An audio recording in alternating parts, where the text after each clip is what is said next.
Welcome to 2023. I want to share a video with you today about approaching life with light and trauma with light. First, I'll invite the bell. This beautiful bell I bought recently and I'm very happy with.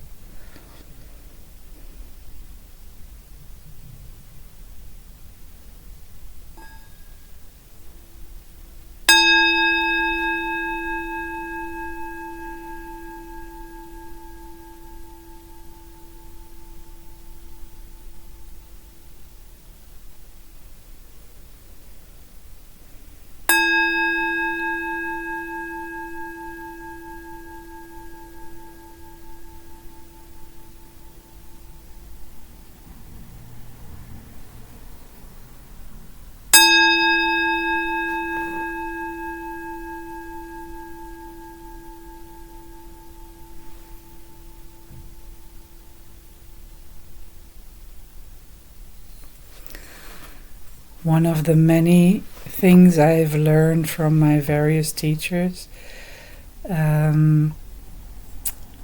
mindfulness teachers, and now I'm talking about Thich Nhat Hanh, is how to invite the bell. In the tradition of Plum Village, which is the community where Thich Nhat Hanh used to live in France, there is a practice that is called gathas, and it's poems. It's little poems that you say to help you be mindful with what you do at the present. And for example, there is one when you invite the bell, which there are various ones, but when you hear the bell, you can say to yourself, listen, listen, this beautiful sound brings me back to my true home. And when I first heard these poems, there's one about waking up, there's one when you turn on the water, one for brushing your teeth, one for going to the toilet. It's very mundane poems. Sometimes I actually composed one myself some years ago about taking my medicine, because I have to take medicine daily. And they basically help you to do things in a more mindful way, to be really present with what you do at the moment. And they spoke to me immediately, maybe because I'm an artist, I don't know, but they spoke to me so directly, so I started to write them down and hang them up all over my house, and this became a whole little project where I shared them with friends, and eventually I started selling them a little bit as well on retreats. But what I want to share with you is that they make this the daily experience of for example, something, I hope I'm not grossing you out now, when you go to the toilet and you have difficulties and it's not pleasant to see this is just impermanent. This is something that you are not your body. This is just because in the poem says you surpass this impermanence. So and you, for example, when you turn on the tap to wash your hands, that you know the water comes from the mountains and it's precious, and it helps you to connect with what you're really doing, where it comes from also the for me it also brings a sense of not only not being alone, not being isolated, because I think the world now kind of, we are in a moment in the world where a lot of negative things happen, especially if you are prone to read the news or watch the news a lot. Then you get a lot of fearful images and sad images, and it kind of, these poems or the mindfulness practice in itself helps you to reconnect with the flow of life, to not feel alone, to know that you are supported by the greater whole, that me drinking water comes from the rain, comes from the mountains, has traveled a long way. Many people, many beings have helped me when I open the tap to be even able to get water from the tap. So, or when you eat your food, how many beings have helped to make what's on my plate. And these are for me very precious practices that are really simple and very easy to do, because you do them every day, and it doesn't matter whether you say it. I mean, at a time I used to say it really meticulously every time, and now I just, for example, when I wake up, this one I always do. It's like waking up in the morning. 24 brand new hours are before me. I want to go through them in mindfulness and look at all beings with the eyes of compassion. And I think that's a beautiful way of waking up, because no matter if I'm stressed or if I'm at a bad spot in my life, it just brings this immediate quality of joy and connection and compassion for myself and compassion for all beings. And it's I mean, we all have moments of suffering in our life, every being. But as humans, we sometimes tend to cling too much to our suffering. We, as the Buddha and many teachers nowadays say, we in our mind we relive our bad experiences. Or as I heard yesterday in a beautiful talk by Dr. Larry Ward, one of the teachers of Thich Nhat Hanh, in Thich Nhat Hanh's tradition, we cling on to when we play bowling, we cling on to a bowling ball and we don't let go. Whereas when you play bowling, you should let go. If you hold on to the ball, you're going to hurt yourself. We hold on to our bad experiences, or sometimes we even tend to make a bad experience in our mind. Like, for example, lately I've noticed in my life I've have a tendency to be very critical in my mind. This is a habit energy I inherited from my family, and now as I'm getting older and I've had some losses recently in my life of health and other big losses, and I've noticed that at the moment that brought me to a place where I tend to be more critical towards myself and others in my mind. And sometimes I even play out a scenario which isn't there. Like, I will just spin off some through some little remark, spin off a whole story, and worry about somebody's reaction or what they might do, which hasn't even happened and maybe it's never going to happen. But I don't know whether you guys recognize this. This is something we crazy humans tend to do.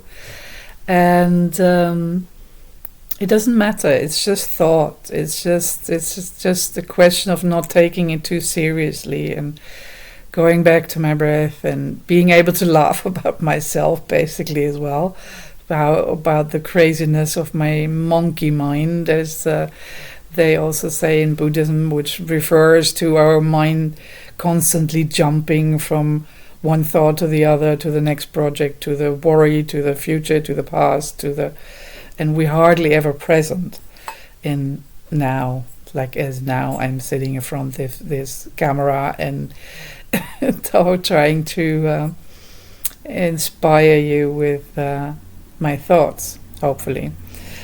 And what I mostly want to share as well today is the prevailing joy I feel for life. And maybe this is because I've had a lot of brushes with death in my life. I've lost many, many friends. I've been privileged, I think, to encounter the fragility of life very young in my life, which is in my teenage years. And this has brought a big sense and awareness to me of what is really important in life, that it's much more important to gather love, gather beautiful experiences, warmth, growth, insight, rather than any material stuff. Because what in the end can you take with you? That's only what's in your heart, what's in your spirit. And I'm so, as even if I say this is like I feel this immense shiver of gratitude in my body, because it's such a precious insight that I've got really, really young. And it made everything, every hardship very different, and brought me so much light. And losing so many friends, and through the AIDS epidemic and to cancer, and also I've been working is not the right word, but I've been privileged to be present with many people who've passed away. Or as I heard someone say, the Native Americans say, walked on. I think that's beautiful. And then I've been told a few times as well that I wouldn't have much longer to live. And that obviously did a lot with my psyche, my emotions, and it just made me every time focus much more on what's important, not postponing things, embracing my fears and trying to work through them rather to then avoid them, and which is not always easy. And lately 3 years ago I almost died of cancer, and I had a really very heavy year with lots of treatment. But I'm here, and I'm like, this is even once again, I'm so grateful. And there was this beautiful experience when I tried to wake up after a very big operation, and apparently probably I had there were some complications. And I had, as people call it, a near-death experience, which was basically light. There was light, there was love, there was immense message of everything is good, you are there. It is all love, it is all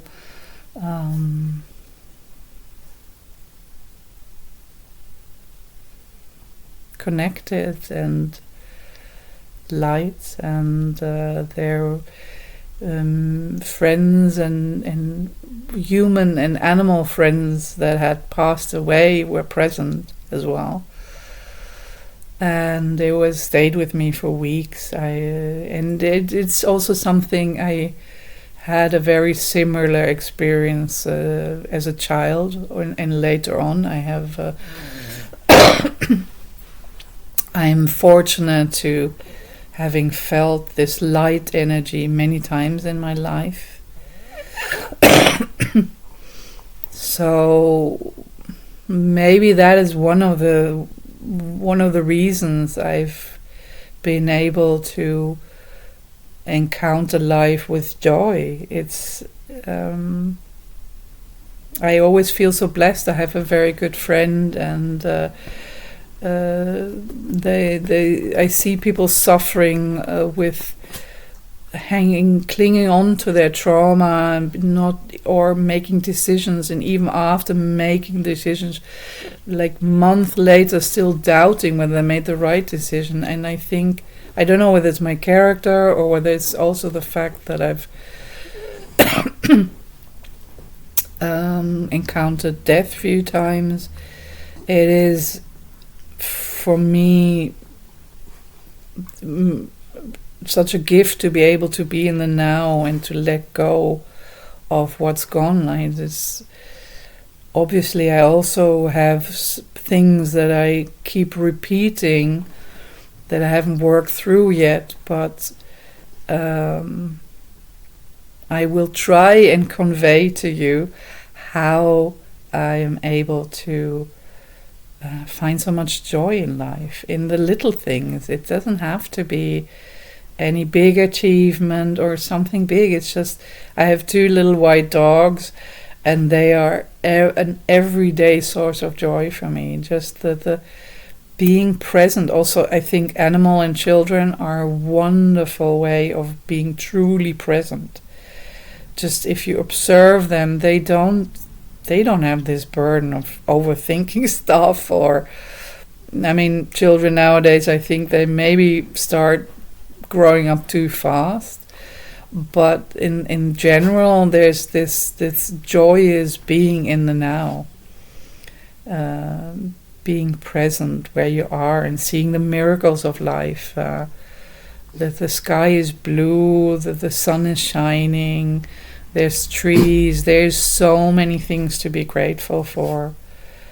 And I think we as humans are capable of seeing that. I mean, you see that in many people who have experienced tremendous hardship, who've been incarcerated, for example, for a long time, and still, or maybe even partly because of their suffering, they are able to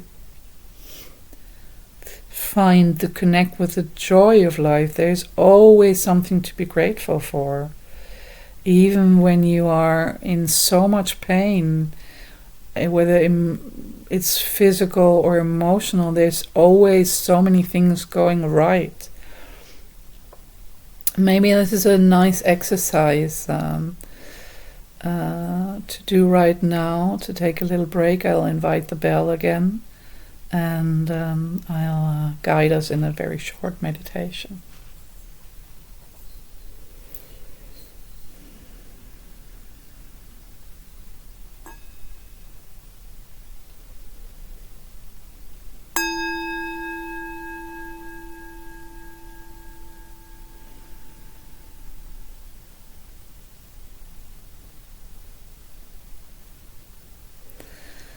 Please close your eyes and observe your breathing. Breathing in and breathing out.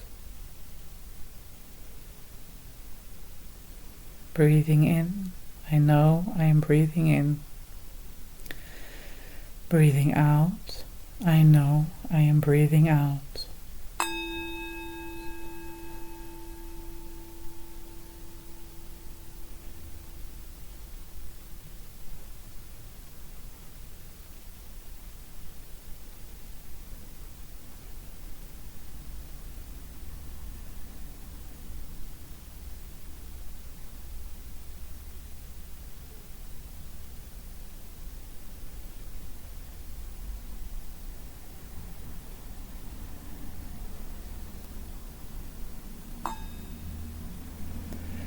Breathing in,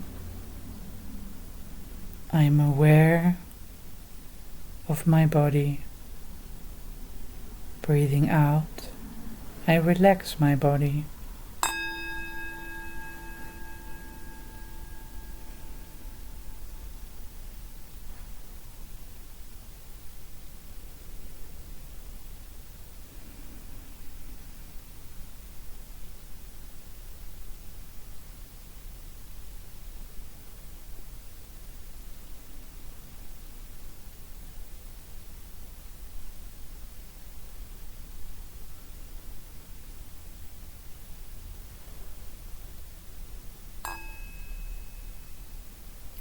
Breathing in, I feel love for myself. Breathing out, I feel the love flowing through me.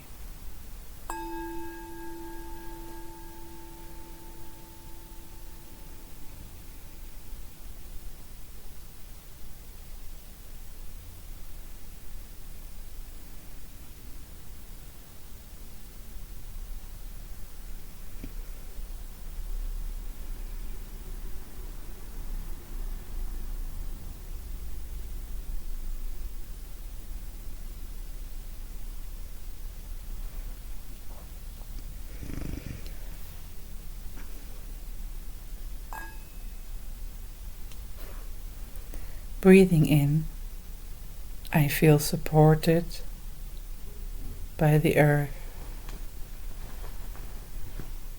Breathing out, I feel the love of the earth.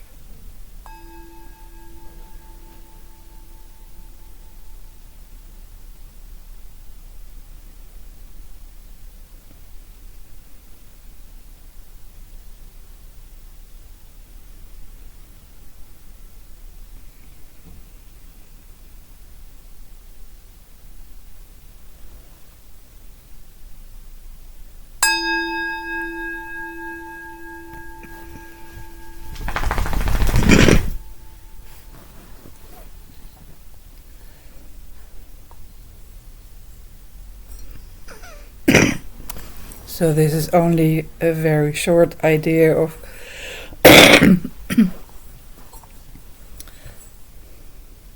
what you can do to support yourself in the light.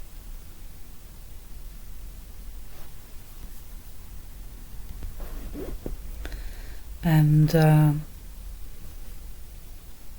yes, I want to tell you some ways you can embrace your pain.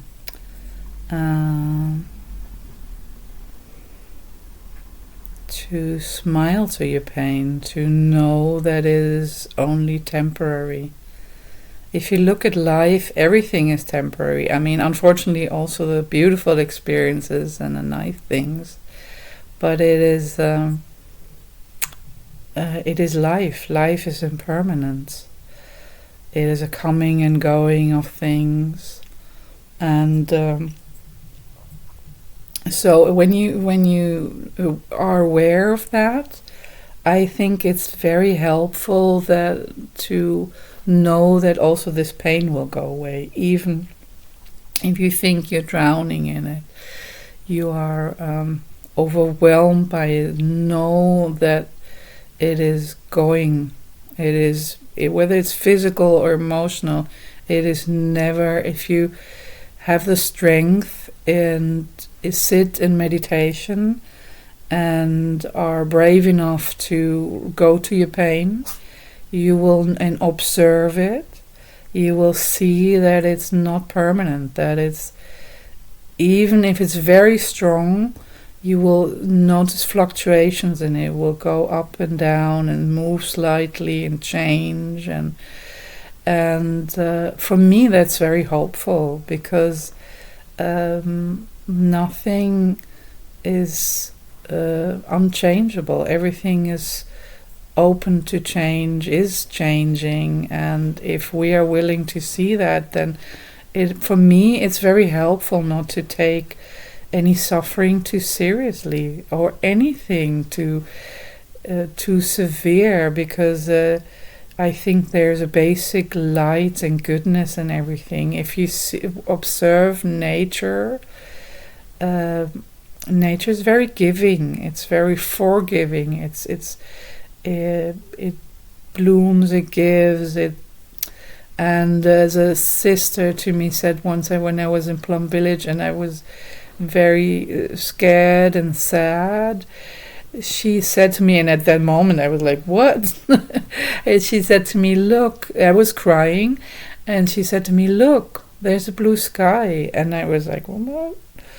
But then I started to calm down, and I think maybe also she started singing to me, And the blue sky is always there, as much as we are in our head or worrying, or whether it is imagined or rightfully. There's a blue sky, there's a bird singing, and for me, nature is. I would also recommend you, if you don't go out much, or if you are prone to having to work indoors, which now many people have to do, go out, go into nature, or even do something that helps you connect with nature, working with animals, having a little garden. Nature is the greatest healer, I think. And I love nature. I'm so grateful that I love gardening, and I think it connects you with the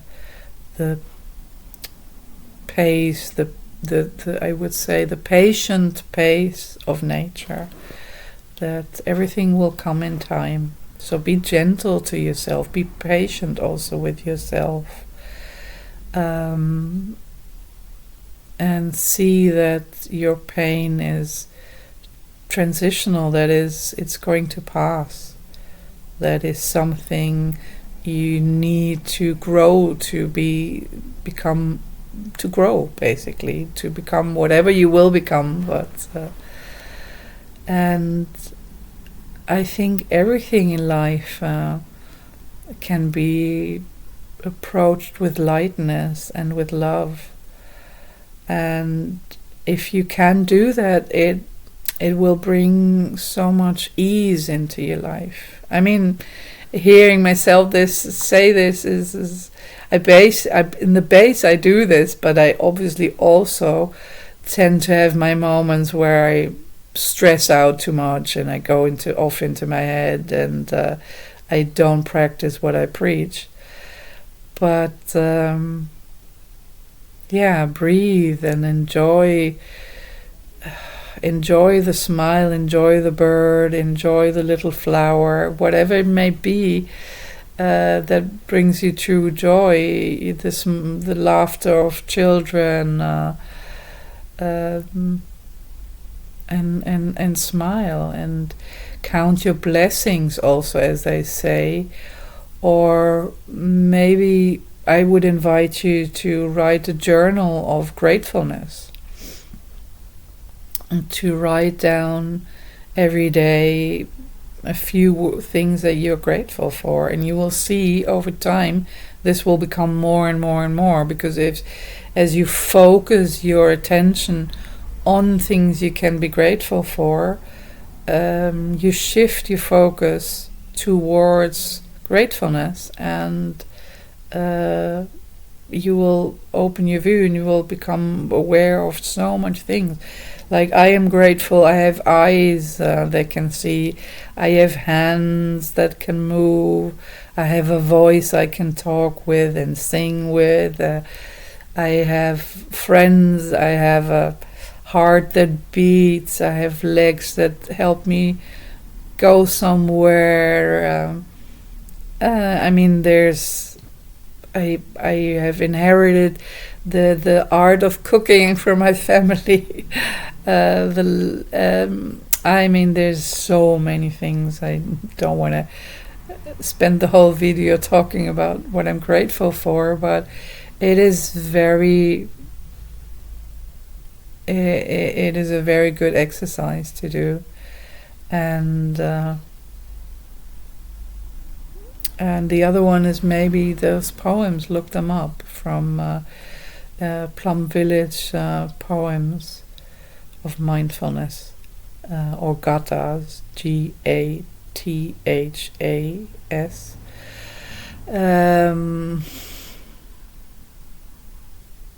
Or maybe you can make your own mindful gathas, your own mindful poems for doing your mundane things, cleaning, because mindfulness can be found in every moment. It's just the joy of life can be found in every moment, whether it is shopping or working or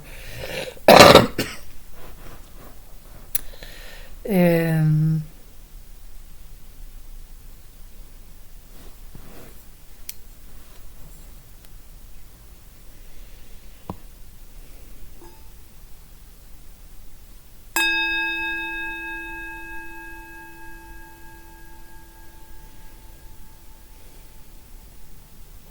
or listening to this beautiful bell.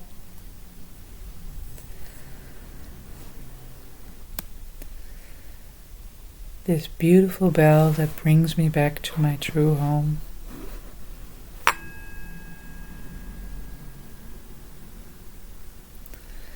And the other thing I would like to talk with you about is how to keep hope, keep faith, also have an active kind of hope. Because I've been trying to have a small footprint on our environment for most of my adult life. And I've often encountered people who feel defeated or that give arguments why they don't see why they should make the effort. And I want to share with you how you can feel. I think we are all as important. I mean, if every grain of sand, I'm a grain of sand in our beach of world, and if I color blue, then in many grains of sand color blue, then eventually the sand will change color, which is like a weird metaphor to say that it does make a difference what I do. It does make a difference whether I make compost from my compostable garbage, whether I recycle, whether I buy organic, whether I buy secondhand. So don't lose faith, and also focus on the people that do want to make a change and that do the work. Sometimes you have to look for them, and because they are not in the main news. But nowadays we have search engines that help us to do this. So and you will encounter also friends and people along the way who do the same, and encounter more ideas how, for example, a few years ago I found out about bokashi. It's buckets. It's a way you can, even if you don't have a garden, you can compost in an apartment. And I mean, you look at the change you can make. Even in every situation we can do something. You don't, because sometimes people feel powerless, or they feel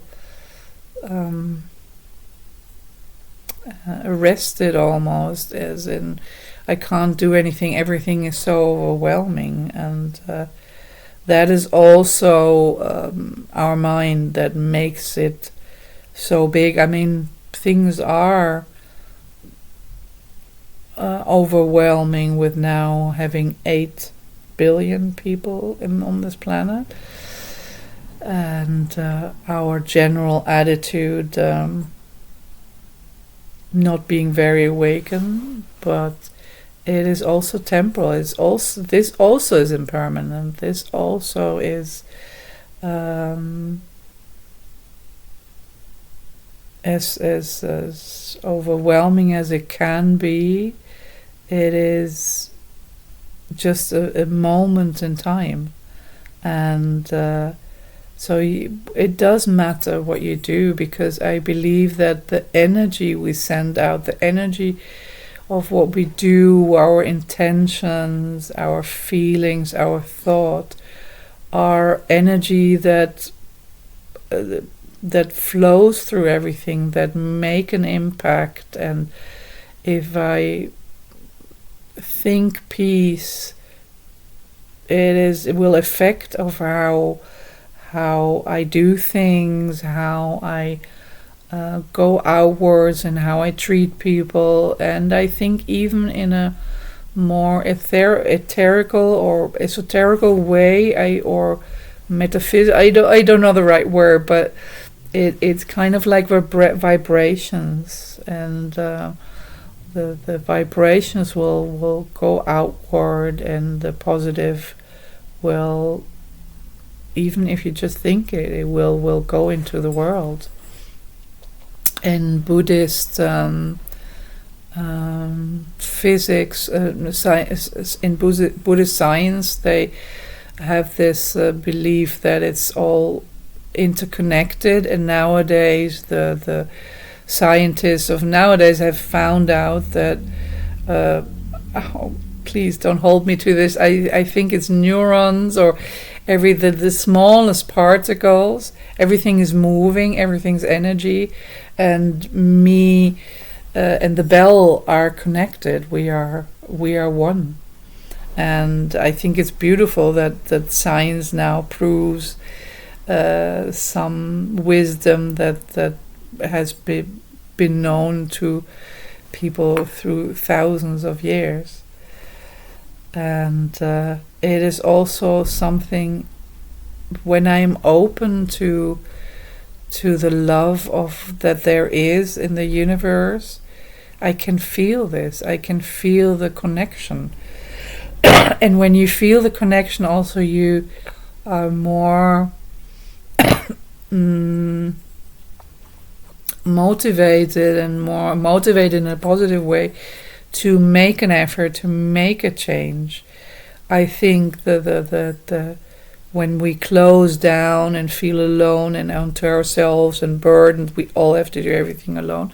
This is when we get pessimistic, and it's in the opening of ourselves to the love of the universe and to the love of nature, or God, as you call it, that this is when we also receive. I mean, then things can start to flow.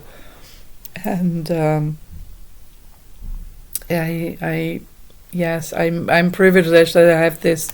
I've always felt this support of nature when I go out, and when then I always feel connected and very supported. And I don't have to hug a tree. Some people do that, but I've also done that one time. But for me, it's even, I have a beautiful tree just outside my window, and just looking at that tree, or looking at the birds that come to feed on the bird food I've hung outside it brings a smile in my heart. It's something very small and simple, but it reminds me of the love I have for nature, and the gratefulness that I'm part of this human experience of this world. And I believe that it's really important that we all feel this connectedness, especially when you're sad, or when you experience it, had bad traumatic experiences, to feel this love and feel this support, that you are not alone, you are loved. I mean, even if you don't, if you are in the worst situation, there's always light. And I wish I could transmit to you this feeling that I was privileged to have when I was a child, that I was in a very bad situation, and I felt this, I think Christians would call it angel energy, this that transmitted to me without words, without any interference, that there is light and love. And but even if you have a more practical mind, I want you to do an exercise with me about interbeing. I'll invite the bell before we start.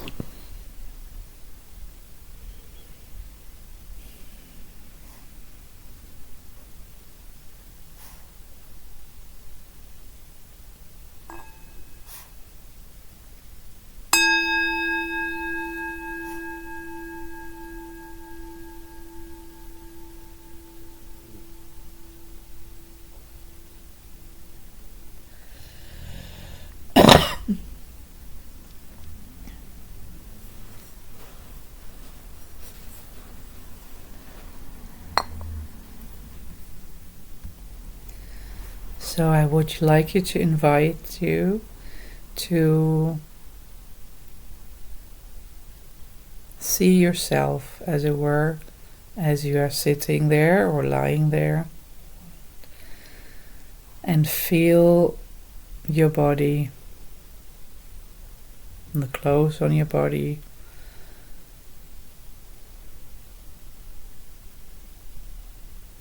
and feel how the blood flow through the veins, your heart is pumping, your lungs are breathing.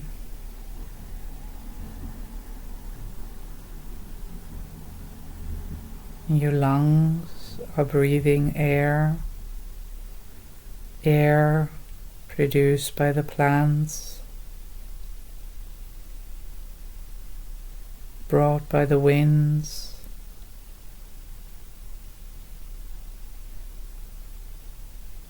The winds that are connected with the clouds.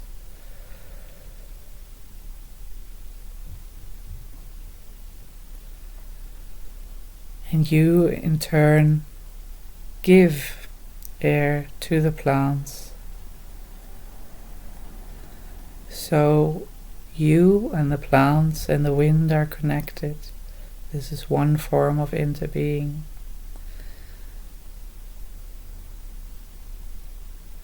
And your blood is supported by your stomach. And your stomach is filled with food. And the food was made by many beings. The plants, the animals that went through the earth to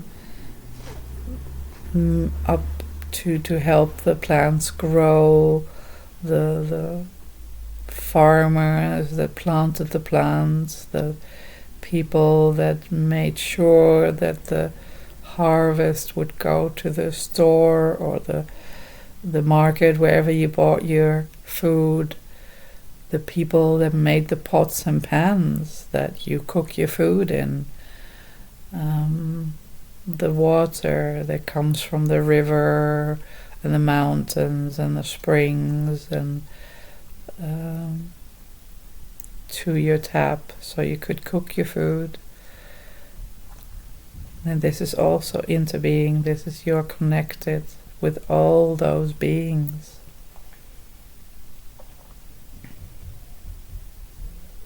And your body comes from your parents, and they come from their parents, and they in turn come from their parents. So you're also connected through time. And your clothes, it's the same thing. They are made by millions of beings, and and now they keep you warm and supported. And the surface you sit on, whether it's on the earth itself or on a chair, or you're lying on a floor, bed, sofa, this also supports you and was in support of many beings that made possible that you in this moment can be comfortable. So this is a very practical way that you can feel the support, that you are not alone, that you are connected with millions of beings, not only human, but also animal and plant. And I wish you to be able to feel this connection, and maybe you can make another little diary or daily exercise where you feel this connection, where you explore what you can experience in connectedness, and this will help you to feel supported and feel part of a greater whole. So I hope with this little talk I've inspired you to experience the light of love and of life, and I wish you a beautiful, inspired and light 2023.